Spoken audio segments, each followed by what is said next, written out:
Have you ever been in a blackout?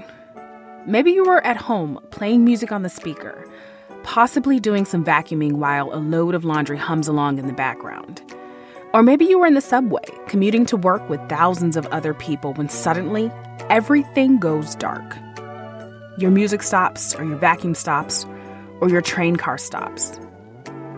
It can be kind of peaceful under the right circumstances, but you definitely wouldn't want it to happen regularly. And thanks to the intricate system we know as the power grid, it generally doesn't. But exactly how does that work? And what opportunities do we have to make it better? I'm Sherelle Dorsey. This is TED Tech.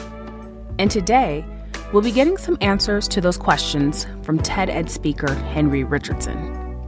Let's dive in.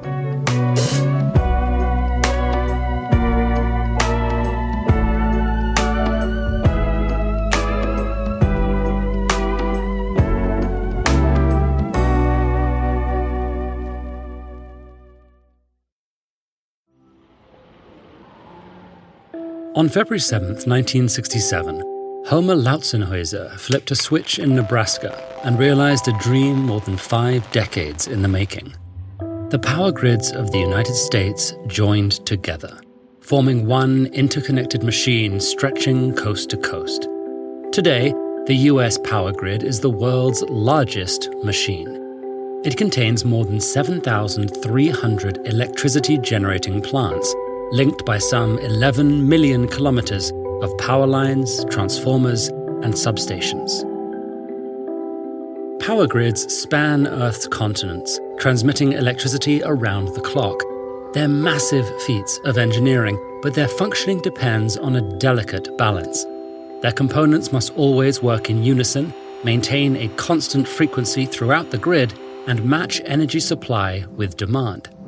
If there's too much electricity in the system, you get unsafe power spikes that can overheat and damage equipment. Too little electricity, and you get blackouts. So, to strike this balance, power grid operators monitor the grid from sophisticated control centers. They forecast energy demand and adjust which power plants are active, signaling them to turn their output up or down to precisely meet current demand. By considering factors like the availability and cost of energy resources, grid operators create a dispatch curve, which maps out the order in which energy sources will be used. The grid defaults to using energy from the start of the curve first. Usually, the resources are ordered by price. Those at the start tend to be renewables because they have much lower production costs. Some grids, like those in Iceland and Costa Rica, run on more than 98% clean energy. But most dispatch curves contain more of a mix of carbon-free and carbon-emitting energy sources. This means that where your electricity is coming from, and how clean it is, varies throughout the day, as often as every few minutes. Take the state of Kansas. Despite having plentiful wind resources, it regularly relies on carbon-emitting power plants. This is because wind energy is especially plentiful at night, but this is also when there's lower demand. So, Kansas's wind energy is actually regularly disposed of to prevent excess electricity from damaging the grid. And comparable scenarios add up to a big problem worldwide.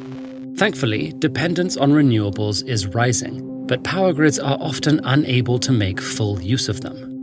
Many simply weren't designed around intermittent energy sources and can't store large amounts of electricity. Researchers are experimenting with unique storage solutions. However, this will take time and substantial investment. But hope is not lost.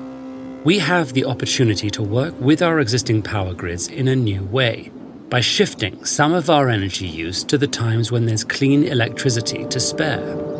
Leaning into this concept, called load flexibility, we can help flatten the peaks in demand, which will place less stress on the grid and reduce the need for non-renewables. So, researchers are developing automated emissions reduction technologies that tap into energy use data and ensure that devices get electricity from the grid at the cleanest times. In fact, smart devices like this already exist. So how big an effect could they have? If smart technologies like air conditioners, water heaters, and electric vehicle chargers were implemented across the Texas power grid, the state's emissions could decrease by around 20%. In other words, simply coordinating when certain devices tap into the grid could translate to 6 million fewer tons of carbon released into the atmosphere annually from Texas alone. Now, imagine what this could look like on a global scale.